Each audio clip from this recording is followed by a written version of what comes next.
लेकर के मुलायम और मायावती की भी नहीं बनी थी। बोले राधे राधे। ईमानदारी के साथ लोग कहते महाराज जी लगता है हमारा तो इनका गन्ना ही नहीं बना था, लगता है हमारा और इनका गन्ना ही नहीं बना था। विवाह में 7 वचन मनाया जाता है ना, 7 वचन, लेकिन 8वां वचन है कि पत्नी अगर आग की तरह उगले तो पुरुष वहां पर पानी हो जाए, और पुरुष अगर आग की तरह उगले तो वहां पर पत्नी को पानी हो जाना चाहिए, वहां पर कताऊ नहीं डालना चाहिए। झगड़ा महाराज हो रहा है तो एक को तो चुप होना ही पड़ेगा। अगर जो गाली देगा तो उसका मुंह गंदा होगा, तुम क्यों देते हो? तुम बुद्धिमानी का प्रयोग करो ना भाई। नमक खाओगे, मिर्ची खाओगे तो तीतापन तो लगेगा ही, और गुड़ खाओगे तो मिठासपन लगेगा। इसलिए अगर गाली देता है सामने वाला तो देने देना, लेकिन तुम मत देना, तुम वहां से हट जाना। तुम भी तो मैं भी दूं, लेकिन दोनों के बीच का निर्णय तो परमात्मा ही करेगा, इसलिए नहीं देना चाहिए। मल्लानाम शीर्षनिड़म नरवरा स्त्रीणाम अस्मनो मूर्तिमान गोपानाम स्वज्जनो क्षतिर्भुजा शास्त्रा स्वापितो शिशु। भगवान ने कहा मामा जी प्रणाम, मैं आ गया हूँ। कहो ग्वाल के बच्चे तू मुझे प्रणाम कर रहा है? भोजराज कंस को कहा मामा आपने निमंत्रण दिया था, आपको उपहार देने के लिए मैंने आपके हाथी का दांत भी उखाड़ लिया है दोनों। भगवान प्रणाम जब करते हैं कंस को तो कंस उतना ही आग बबूला होते हुए जाता है। मलयुद्ध की सभा लगी हुई थी पहलवानों की, और भगवान श्री कृष्ण बलराम जी भी उस सभा में विराजमान हैं। तो दोनों का पहले मलयुद्ध होता है।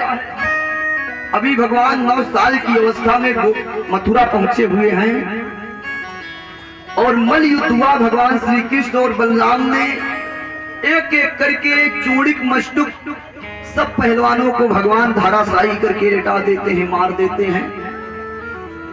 कामनी निहारो काम संतन विचारो राम, और योगी को योग ध्यान सिद्ध सिद्धन को विसेखिए, और दुर्जन को सदूल मल्लन को ब्रजतूल शत्रुन को सूर प्रजापति को पेखिए, घन घटा मोरन को चंद्रमा चकोरन को कंस जाने ग्वाल बाल। कंस तो जान रहा है ये ग्वाल बाल है। कंस क्या जान रहा है? ध्यान देना। कंस जाने ग्वाल बाल, और ग्वाल बाल जान रहे हमारे सखा भगवान कृष्ण हैं। ग्वाल बाल जाने सखा, और एक नंद लाल को अनेक रूप देखिए, और एक नंद लाल को अनेक रूप देखिए। भगवान के तो अनेक रूप है। भगवान ने कहा मामा जी मैं प्रणाम कर रहा हूं तो आशीर्वाद दे दीजिए। लेकिन जितना ही भगवान मधुर वाणी बोलते हैं कंस उतना ही टेढ़ा होते चला जाता है। तो मेरे गोविंद भी बोल पड़े, मामा मैं मीठी बात करूं तो जहर उगलता जाता है, तो जहर उगलता जाता है, तो बंदा भी सीधा होता है, बोलो में तेरा जाता है, बोलो में तेरा जाता है, बोलो में तेरा जाता है। इसकी क्षमता क्या होगी जो जाकर लड़े रसातल पे, जो जाकर लड़े रसातल पे, जो जाकर लड़े रसातल पे, जो जाकर लड़े रसातल पे, जो जाकर लड़े रसातल पे, जो जाकर लड़े रसातल पे, जाकर लड़े रसातल पे। उस कन्हैया की क्षमता को कौन जान सकता है जो भगवान रसातल से युद्ध किए हुए हैं। रसातल में जाकर के भगवान ने 12 रूप लिया और हिरणाक्ष को मारा।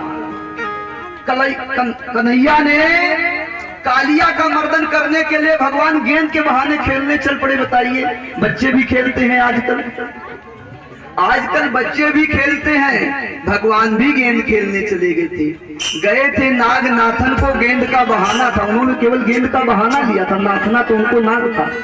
और अगर गेंद का बहाना न लेते महाराज तो नाग को कैसे नाचते। तो परमात्मा तो रसातल से लड़ सकता है, उसकी क्षमता को कोई जान नहीं सकता है। प्यारे आप मेरे सामने हैं, मैं आपके सामने हूँ। पुत्र पिता के पास है, पिता पुत्र के पास है, लेकिन कोई किसी के मन की बात को नहीं जानता है। अपने मन की मैं जानूं और सबके मन की राह, सांसों की माला पे सुमिरूं मैं सीताराम। अपने मन की मैं जानूं और सबके मन की राम, राम सबके मन की जाता है। हर व्यक्ति केवल अपने मन की बात को जानता है और सबके मन की बात को कौन जानता है? भगवान जानते हैं। और अपने व्यक्ति हर मन की बात को जानता है। तो परमात्मा की अद्भुत क्षमता को प्यारे कोई नहीं जान सकता है। भगवान ने कहा मामा जी सावधान हो जाइए, और पहुंच जाते हैं भगवान कंस के पास। तो कंस ने तलवार निकालकर प्रहार करने चला तो पहले कंस की गद्दी कटी और उठा लिया भगवान ने कंस को, नचाते हुए ब्रह्मांड में छोड़ देते हैं। कंस के प्राण फेरी उड़ गए। बोलिए कंस चारूर मर्दन भगवान की, वृंदावन बिहारी लाल की जय हो। कंस मर गया ईमानदारी के साथ। हाथ उठाइए, कंस मर गया ना। राधे राधे बोलिए, राधे राधे। कंस मर गया। परसों से आप कंस का नाम सुन रहे हैं, लेकिन कंस है क्या? का माने दूसरे का खाने वाला अन्न। जो लोग कपट से चालाकी से दूसरे का हिस्सा खाते हैं वो कंस होते हैं। का माने खाने वाला दूसरे का अन्न, दूसरे का अंश खाने वाला व्यक्ति कंस होता है। इसलिए दूसरे के अंश को नहीं खाना चाहिए महाराज। आज कंस की मृत्यु से आपको भागवत में उपदेश दिया जा रहा है कि दूसरे के अंश को कभी मत खाना और दूसरे के अंश को स्वीकार मत करना। क्योंकि कंस जो था वो अपने पिता का पुत्र नहीं था, वो तो राक्षस दुर्मिलिक का ही पुत्र था। वो दुर्मिलिक राक्षस का पुत्र था। भगवान कंस को मारते हैं और उसके बाद अब पहुंचे हैं अपने माता और पिता के पास। देवकी और वसुदेव के पास भगवान पहुंच जाते हैं। अवस्था हो गई मेरे गोविंद की।